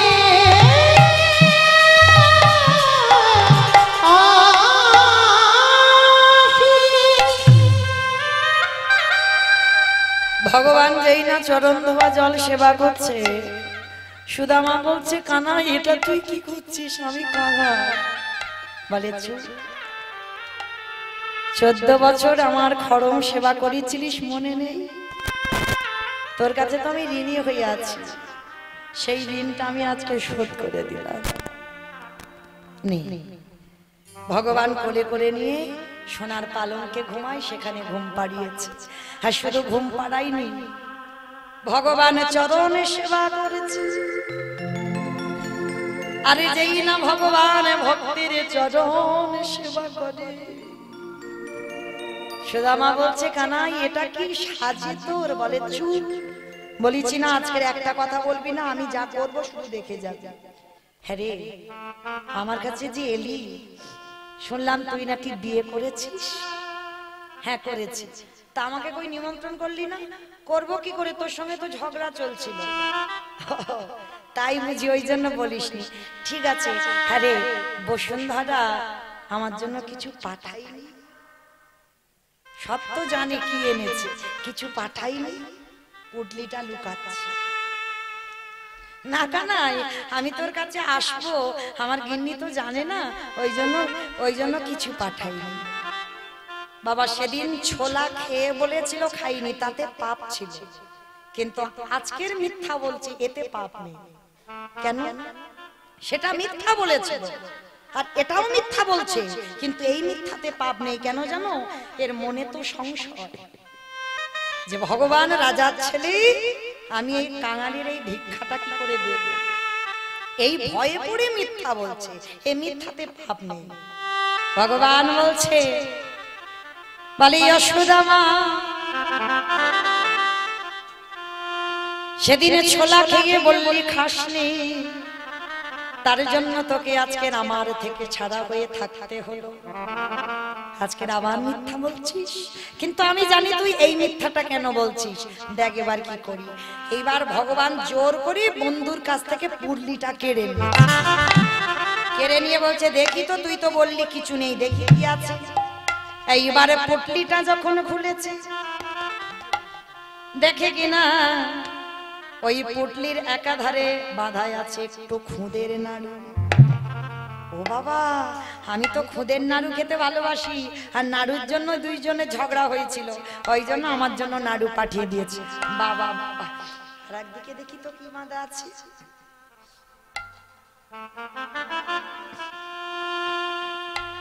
ওই দেখো, আবার আমার জন্য চিড়ে এনেছে। আবার শুধু চিড়ে নয়, চিড়ে আবার মাঝে মাঝে জল দিয়ে এনেছে, কারণ আমার চিবাতে যদি দাঁতে ব্যথা লাগে। সুদামা বলে উঠল, কানাই রে, আমি বাড়ি থেকে চিড়া ভিজাইয়ে আনি না, আমি যখন তোর কাছে আসবো মনে মনে ভাবিলাম ওই পুটলি দুখানায় আমার বুকে জড়ানো ছিল। আরে যেই না তোরে বাড়ির কাছে কাছে এলাম, এই রাজপ্রাসাদে সোনার প্রাসাদে দেখি আমি মনে মনে ভাবলাম, তোরে বদনে সবাই রাজভোগ তুলে দেয়, তোরে বদনে সবাই মিষ্টি মিষ্টান্ন তুলে দেয়, তুই রাজার ছেলে, রাজ সিংহাসন রাজ পালনকে থাকি, তোরে বদনে কেমন করে ভিখারির চিড়েটা তুলে দেব। এই কথা ভাবিতে ভাবিতে আমার বক্ষে ছিল এই পুটলি খানা, ওই চোখের জলে চিড়ে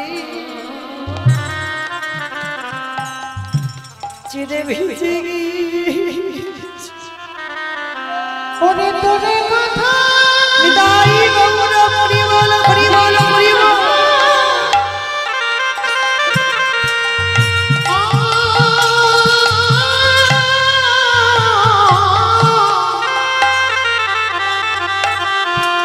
ওরে তোরে কথা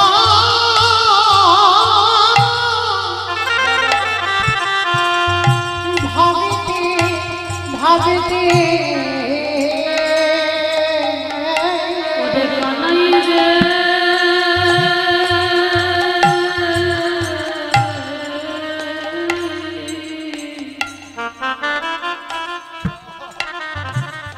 আমার চোখের জলে চিরে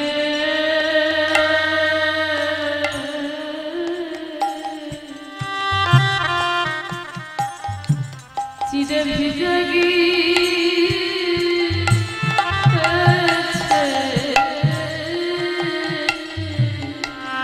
ওরে কানাই রে, ওরে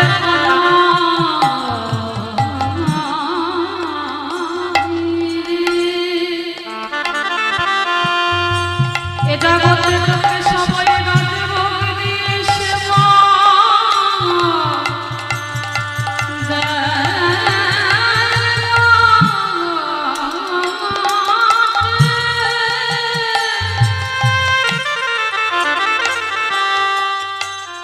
কিন্তু আমার মতো নয়নের জলে কজনে চিরা ভিজয়ে জলে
ভগবান বলল সুদামা রে,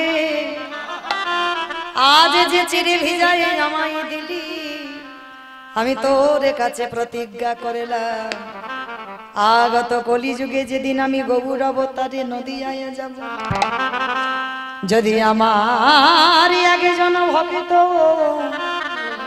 কায় মনোবাক্যে যদি মাটির মালার সাথে করে চিরে প্রসাদে আমায় ভিজাইয়ে দেয়, আমি ভগবান হয়ে এই দ্বারকায় বসে সুদামা প্রতিজ্ঞা করলাম আমি সেই ভক্তের দুবারেতে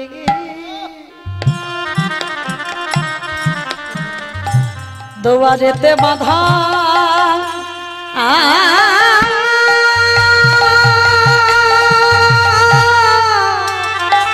বাধা ভাগিব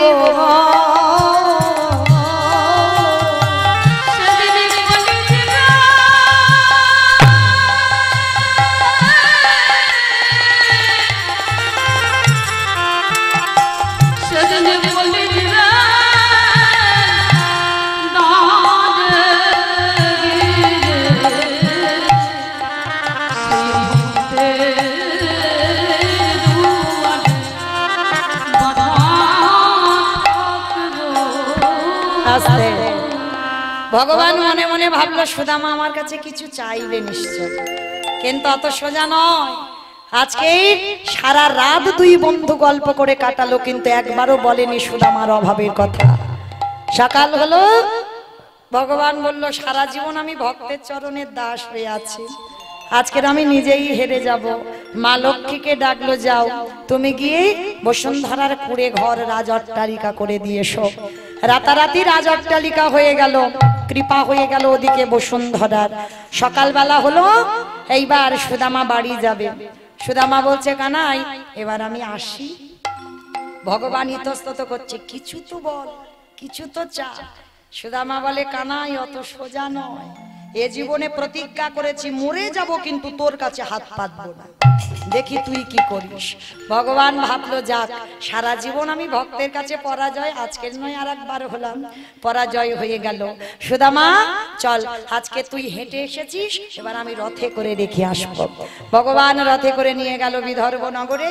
আর বিদর্ভ নগরে গিয়ে দেখলো যেখানে কুড়ে ঘরটা ছিল সে রাজপ্রাসাদ হয়ে গেছে।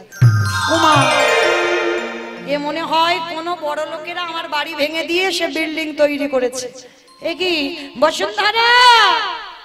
যেই না ডেকেছে, বসুন্ধরা তো রাজরানীর মতো পোশাক, সোনা দানা অলংকারে একেবারে ভূষিত হয়ে আছে। আজ সোনার থালাইয়ের উপরে থালাই ধুবি দিবি ঘন্টা হাতে লইয়ে রাজপ্রাসাদ থেকে নেমেছে। সুদামা বলছে হ্যাঁ গো গিন্নি, তুমি এত বড় লোক হলে কি করে? বলে কেন, সবই তো তোমার কৃষ্ণের ইচ্ছা। ও মা, আমি তো কিছু বলিনি তাকে। বলে বলনি তো কি হয়েছে, সে কি কিছু জানে না? শোনো, আমি ঘরে বসে তারে কৃপা পেয়েছি। বলে হ্যাঁ গো গিন্নি, আমি তো দ্বারকায় অত কষ্ট করে গেলাম, আর তুমি ঘরে বসে কৃপা পেলে কি করে হলো গো? বলে কেন, তুমি করেছো ভগবানের সেবা, আর আমি বললাম তোমার মতো স্বামীর পদ সেবা। আমা যাবার বাঁশি তো আমার বেজে গেছে, একটা কথা বলে যাবে যাবার সময়। আচ্ছা বলো তো, সকালবেলা করে উঠে প্রত্যেকের স্বামীর পায়ে প্রণাম করো তো?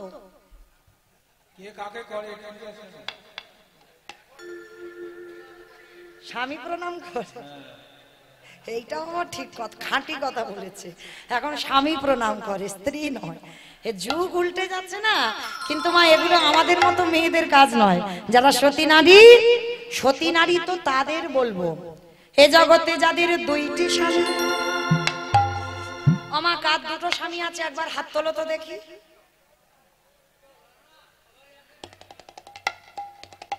ভাই দেখো ভয় পাচ্ছে, এক্ষুনি জানাজানি যদি হয়ে যায়। কারোর দুটো নয়, সব একটা করে স্বামী। তাহলে তোমরা একটা করে স্বামী মানে অসতী রইলে, আর সতী তখন হবে যদি দুটো স্বামী হয়। সবার আছে তো দুটো স্বামী, তাই না? এখানে এখানে কেউ আমার এই বাবারা দাদা ভাইরা এরা কিন্তু না পুরুষ নয় নারী। এটা মীরাবাই প্রশ্ন করেছিল, সনাতন গোস্বামীর সঙ্গে দেখা করতে গেল বৃন্দাবনে। সনাতন গোস্বামী বলেছিল আমি নারী বদন দেখি নাই। মীরাবাই বলেছিল বলে দিও তোমাদের সনাতন ঠাকুরকে এ জগতে পুরুষ তো একজন, যিনি হলেন অনাদিরাদি গোবিন্দ। আর যারা আছে সব নারী, তাহলে কে আবার নারীর সঙ্গে দেখা করবে না? কত বড় পুরুষ হয়েছে তিনি। তাহলে এই যারা রাসলীলা শুনেছেন তারা জানেন, যখন গোবিন্দ আমার গভীর জঙ্গলে মুরলী বাদন করলো, গোপীরা পতিপুত্র ত্যাগ করে চলে গিয়েছিল সব ফেলে রেখে। তা গোবিন্দ আমার বলেছিল হেসে, এই যে তোমাদের লজ্জা শরম নাই, এত রাত্রিবেলা তোমরা পতিপুত্র ছেড়ে এসেছো? বলে খুব লজ্জা আছে। বলে শোনো, যারা যারা পতি ছেড়ে পরপতি ভজে তাদের নরক যন্ত্রণা পেতে হয়। তা গোপীগণ তখন হেসে বলেছিল এই যে বধূ তুমি কি জানো সতী কাকে বলে? তা গোবিন্দ আমার হেসে বলছে না জানি না, তোমরা বলে দাও একবার। বলে শোনো, এই জগতে সতী তাদের বলে যাদের ঘরে পতি বাইরে পতি, যাদের ঘরে পতি বাইরে পতি। ওগো এই জগতে ওগো এই জগতে সেই তো সতী। আজকে ওমা ঘরে পতি আর বাইরে পতি মানে বুঝতে পেরেছো?